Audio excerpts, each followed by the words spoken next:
मुंबईकरांना आता कळून चुकलेलं आहे की ज्यावेळी त्यांचा नेता ज्यावेळी बोलतो की मी काही देऊ शकत नाही, माझ्या काही हातात नाही, त्यामुळे मुंबईकरांनी ठरवलं ज्याच्या हातात काही नाही, जो काही देऊ शकत नाही त्याला तर मतदान करायचं नाही, तर मतदान करायचं ज्याच्या हातात आहे, ज्याच्या हातात सत्ता आहे आणि जो देऊ शकतो, तर महायुतीच हा मुंबईचा विकास देऊ शकतो.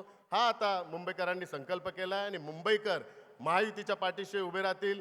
आज आपण संपूर्ण मुंबईच्या विकासाचा जर उल्लेख केला तर मुंबईत इन्फ्रास्ट्रक्चर डेव्हलपमेंट असेल आणि हाऊसिंग रिडेव्हलपमेंट असेल, हे दोन विषय अत्यंत महत्त्वाचे आहे आणि त्या विषयासंदर्भात राज्य सरकार केंद्र सरकारच्या माध्यमातून मुंबईच्या जो डेव्हलपमेंट इन्फ्रास्ट्रक्चर डेव्हलपमेंटची कामं यापूर्वीच आपण हाती घेतली आहेत आणि येणाऱ्या कालावधीत पण आपण कामं पूर्ण करणार आहोत. रिडेव्हलपमेंट हा अत्यंत महत्त्वाचा विषय आहे, मुंबईकरांचा अत्यंत जिव्हाळ्याचा विषय आहे. BDDचा रिडेव्हलपमेंट असेल, धारावी रिडेव्हलपमेंट असेल, रेफ्युजी कॉलनीचं रिडेव्हलपमेंट असेल, माडाच्या वसाहतींचं रिडेव्हलपमेंट असेल. 388 माडाच्या वसाहतींचा आपण निर्णय घेतला. त्या ठिकाणी पगडी चाळ असेल किंवा पगडीच्या बिल्डिंग असेल, त्या ठिकाणी टेनन्सला हक्काचं घर मिळायचं त्या दृष्टिकोनातून आपण निर्णय घेतला. आणि मुंबईतल्या जेवढे SRA प्रोजेक्ट आहेत जे 10-10 वर्ष 15 वर्ष रखडलेले आहेत, त्याकरता एक ऐतिहासिक निर्णय घेतला जो क्लस्टर डेव्हलपमेंटचा. मुंबई शहरात 17 ठिकाणी आपण क्लस्टर डेव्हलपमेंट करणार आहे. त्याची सुरुवात रमाबाई आंबेडकर नगरपासून आपण केली आहे. रमाबाई आंबेडकर नगरमध्ये 17 वर्ष रखडलेला प्रोजेक्ट होता आणि जो डेव्हलपर होता तो मातोश्रीचा जवळचा होता, मातोश्रीचा घरचा होता. त्याने 17 वर्ष रमाबाई आंबेडकरच्या लोकांना डेव्हलपमेंट करून दिलं नाही, त्यांना घर दिलं नाही. परंतु राज्य सरकारने ऐतिहासिक निर्णय घेऊन MMRDच्या माध्यमातून त्या ठिकाणी आता तो डेव्हलपमेंट हाती घेतलं आहे. 160 कोटी आपण 2 वर्षाचं भाडं तिथल्या साधारण 20,000 भाडेकरूंना आपण त्या ठिकाणी दिलेलं आहे. त्यामुळे हा ऐतिहासिक निर्णयामुळे मुंबईकरांमध्ये एक आशा पल्लवित झाली की आपला आता रिडेव्हलपमेंटचा प्रश्न मार्गी लागेल आणि म्हणूनच मुंबईकर स्वतःचं हक्काचं घर मिळवण्याकरता महायुतीच्या पाठीशी उभे राहतील. आज आपण राज्य सरकारतर्फे एक दुसरा महत्त्वाकांक्षी निर्णय घेतला. मुंबईतला जो मराठी माणूस बाहेर गेलेला आहे त्याला पुन्हा एकदा मुंबईत आणून त्याचं पुनर्वसन करायचं, त्याचं हक्काचं घर मिळवून द्यायचं. त्याकरता आपण राज्य सरकारमार्फत आपण विशेष योजना करत आहेत. त्यामुळे मला संपूर्णतः विश्वास आहे महायुतीचा हा विजय हा आता निश्चित आहे आणि कुठल्याही परिस्थितीत 16 तारखेला मुंबई महानगरपालिकेवर महायुतीचा भगवा फडकून त्या ठिकाणी महायुतीचा महापौर बसेल हा विश्वास व्यक्त करून मी माझे 2 शब्द संपवतो. जय हिंद, जय महाराष्ट्र. धन्यवाद राहुल शेवाळेजी. आणि यानंतर मी आमंत्रित करतोय शिवसेनेची मुलूक तोफ रामदासभाई कदम यांना. आपण आपले विचार या इथे मांडावे. श्री रामदासजी कदम.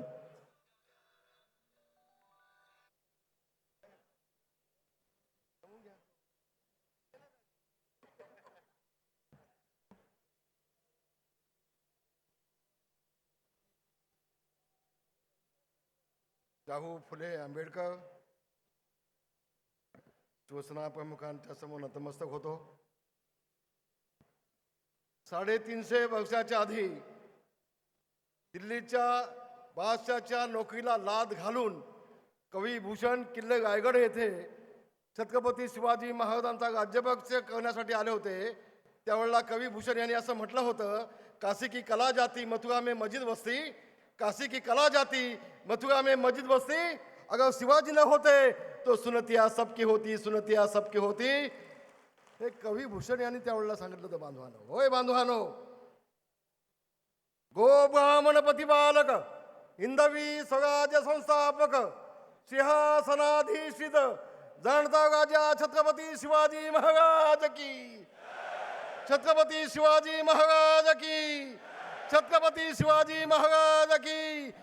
जय भवानी, जय भवानी, जय शिवाजी, जय शिवाजी, जय जय जय जय जय भवानी, जय जय जय जय जय शिवाजी. आवाज कुणाचा? अरे महायुतीचा ना. आता असं काय करताय बांधवानो? व्यासपीठावरती बसलेली शिवसेना भाजप आरपीआयची सगळी नेते मंडळी आणि शिवसेना भाजप पदाधिकारी बंधू भगिनी मातांनो,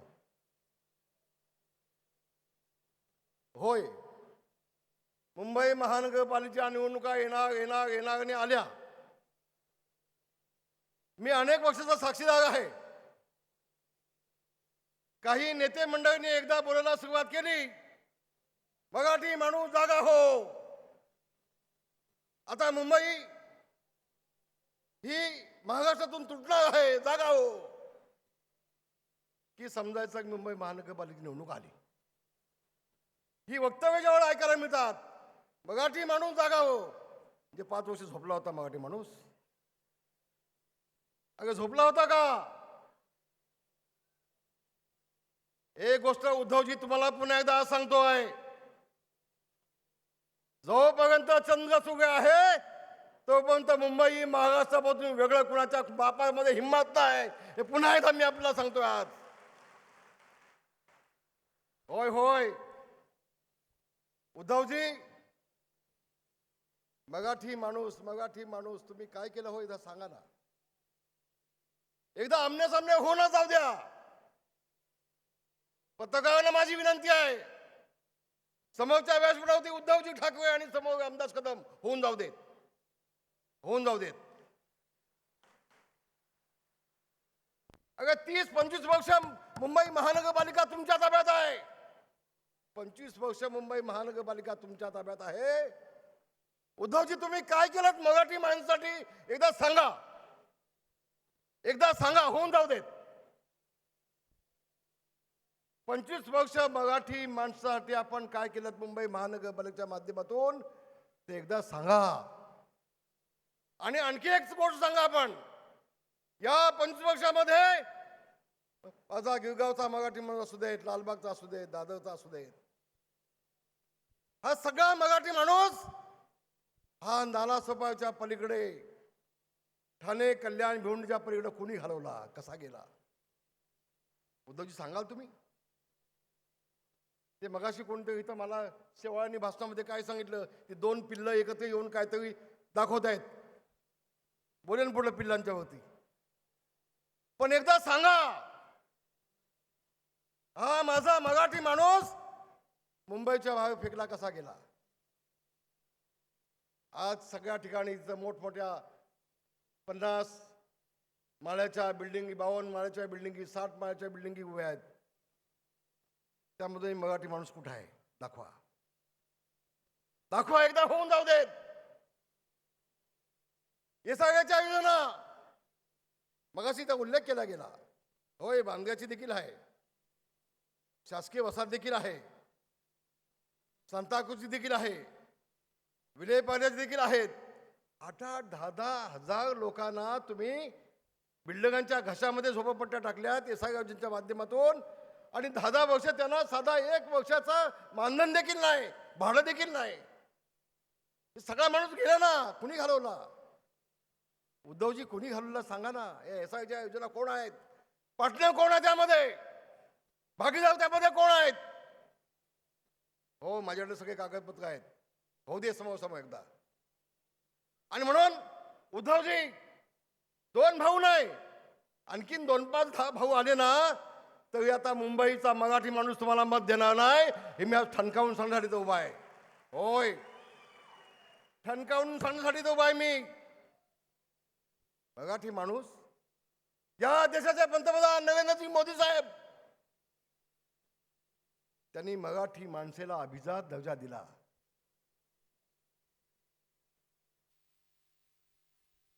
काही लोकांना कळलं, काही लोकांना थोड्याच्या वेळेनंतर कळेल. कुसुमाग्रज काय म्हणत होते? कुसुमाग्रज म्हणत होते, अरे मराठी भाषा ही मंत्रालयाच्या दरवाजासमोर डोक्यावरती सोन्याचा मुकुट घालून, अंगामध्ये फाटकी वस्त्र घालून हात जोडून उभे आहे. अरे मला न्याय द्या, मला न्याय द्या, मला न्याय द्या. हे कुसुमाग्रज सांगत होते. त्या मराठी भाषेला न्याय दिला या देशाचे पंतप्रधान नरेंद्र मोदी साहेबांनी. मराठी भाषेला न्याय दिला, मराठी माणसाला न्याय दिला, महाराष्ट्राच्या मातीला न्याय दिला, महाराष्ट्राला न्याय दिला. पण उद्धवजी तुम्ही पंतप्रधानांचे अभिनंदन करू शकणार नाहीत का हो? पंतप्रधानांचे अभिनंदन करू शकणार नाहीत तुम्ही का? बाळासाहेब ठाकरे यांनी अनेक वेळा मागणी केली होती, अनेक वेळा माझ्या मराठी भाषेला न्याय द्या, न्याय द्या. शिवसेना प्रमुखांचं म्हणणं होतं राम मंदिर झालं पाहिजे. अरे मोदीजींनी ते देखील केलं ना.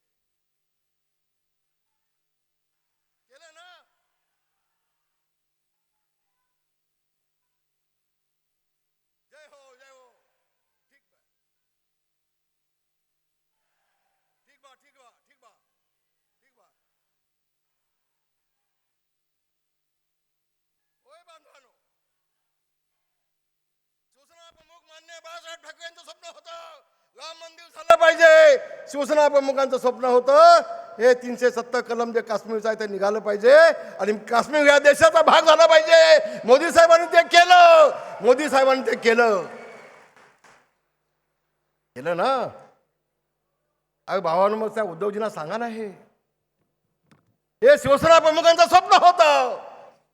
शिवसेना प्रमुखांचं स्वप्न साकार केलं या देशाचे पंतप्रधान नरेंद्र मोदी साहेबांनी. त्यांचं अभिनंदन करू शकत नाही तुम्ही? त्यांना शिव्या घालताय, त्यांना वाईट बोलताय, त्यांच्या मुळावर घाव घालण्याचा प्रयत्न करताय.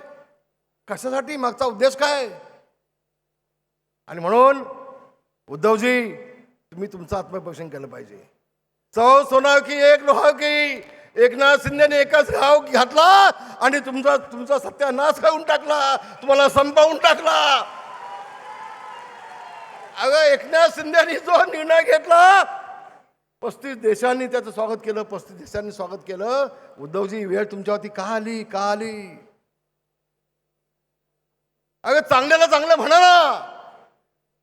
एखादी आपल्या देशाच्या पंतप्रधानाने चोख उत्तर पाकिस्तानला दिलं, चोख उत्तर दिलं, तरी पण काही इल्लं काही नाही. तुम्हाला झाले काय? तुम्हाला नेमकं हवंय काय? मला मोठं आश्चर्य वाटतं उद्धव, तुमचं मोठं आश्चर्य वाटतंय. एकनाथ शिंदेला घाल शिव्या. पण ते शिव्या घालण्यापेक्षा तुम्ही आत्मपरीक्षण केलं पाहिजे की एकाच वेळेला आपले 40 आमदार, त्याच्यामध्ये 10 कॅबिनेट मंत्री आपल्याला सोडून का जातात, त्याचं आत्मपरीक्षण तुम्ही केलं पाहिजे उद्धवजी, तुम्ही केलं पाहिजे. ही वेळ आपल्यावरती काय येते? भाजपच्या मंडळीला काय माहिती नसेल तुम्हाला मी सांगतो. एकनाथ शिंदे पहिल्यांदा निघून गेलेच, पण आमचे गुलाब पाटील ते 20 आमदारांना घेऊन गेले उद्धव साहेबांकडे. नशीब त्यांनी वेळ दिला. म्हटलं उद्धवजी आम्ही सगळे आपल्या विनंती करण्यासाठी आलोय, काय बोला.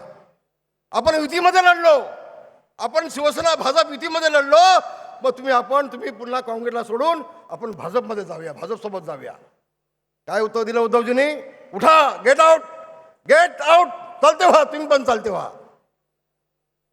गुलाब पाटलांना 20 आमदारांना तुम्ही गेट आउट केलं, चालतं केलं. आणि मग 50 खोके ओके कशासाठी? मग काय चूक का केली आमदारांनी? ज्या शिवसेना प्रमुखांनी सांगितलं होतं, शिवाजी बागच्या जाहीर सभेमध्ये सांगितलं होतं शिवसेना प्रमुखांनी, अरे बाबांनो, ज्या दिवशी काँग्रेस सोबत जाण्याची मला वेळ येईल त्या दिवशी शिवसेना नावाचं माझं दुकान मी बंद करून टाकेन. हे शिवसेना प्रमुखांची घोषणा होती. शिवसेना प्रमुखांनी जाहीरपणे सांगितलं होतं, काँग्रेसमध्ये जाण्याची वेळ येईल, सोबत जाण्याची वेळ येईल, माझं दुकान मी बंद करून टाकेन शिवसेना नावाचं. त्या काँग्रेस सोबत तुम्ही जाताय, शिवसेना प्रमुखांच्या विचाराला मोठमाती देताय.